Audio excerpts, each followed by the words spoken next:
Sales down 43%. This is an article that I'm seeing pretty much every single day out here in Vancouver. I see a bunch of them for the GTA as well, and I want to quickly touch on this. I'm that agent Kelly. I talk about real estate investing in my local market of Vancouver, BC. Post every Tuesday, Thursday, and Sunday. So if you're getting value or entertainment from these videos, all that I ask that you thumbs up and subscribe. Let's get into this video.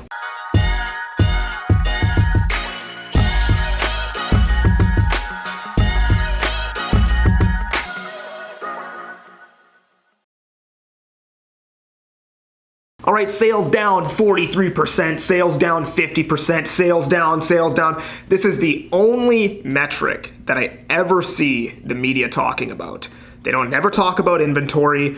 They only talk about sales, and the only time they'll ever talk about pricing is when it's a really bad month-over-month drawdown in prices. But if there isn't and prices have stayed stable, then they just go right back to talking about sales. They just like to pick and choose whatever the worst looking statistic is for that month, and then that's what they're pushing. I understand it because, you know, we need to get inflation down, so the narrative that they're trying to drive is like basically stop spending money.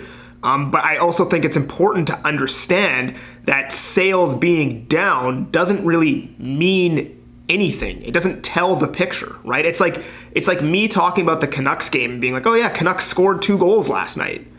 What the hell does that mean, right? What if the other team scored 6 and we lost by 4 goals, right? You're telling half the story. To any financial market, there's 2 sides. There's supply and there's demand. You can't only talk about demand and actually know what's happening in the market. Just for an example, if there was 10 Rolexes for sale, right? And then 10 people bought all of the Rolexes, and then the year before that, there was, 20 Rolexes, but only 15 people bought a Rolex.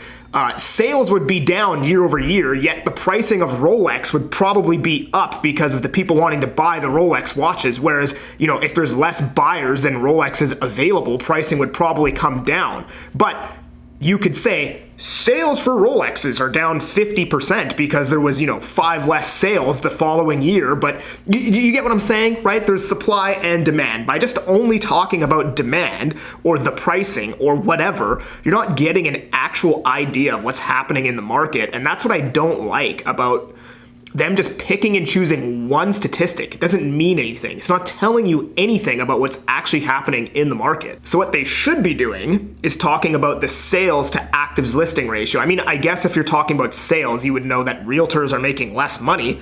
That's basically what that tells you, but it doesn't actually tell you what's happening with prices, and it doesn't tell you this, and it doesn't tell you that. It might tell you that the market is more unaffordable, that unaffordability has gone up if sales have come down, but if supply doesn't go up with it, then it's gonna be hard for prices to come down. If they're talking about the sales to actives listing ratio, that's gonna give you a way better gauge of what's going on in the market. So how that statistic works is the amount of homes that are listed, what percentage of them are selling. And typically anything over 20% is a seller's market, 12 to 20 is balanced, and anything below 12 is a buyer's market. Typically when the sales ratio is above 20%, historically, it's hard for prices to be pushed down sustainably. They might come down a couple months here and there, but it's gonna be hard to push prices down long-term if the sales ratio is sitting above 20%. So anyway, that's my rant today on the media basically talking about sales only. You'll see this every day. Every day they release an article on sales somewhere in Canada, right? So I just wanted to let it be known kind of my beef with that. Obviously, I'm sure there's some piece of information to take from that, but it really, really doesn't tell you the full picture at all. So anyways, hope you guys enjoyed this video. See you on the next one.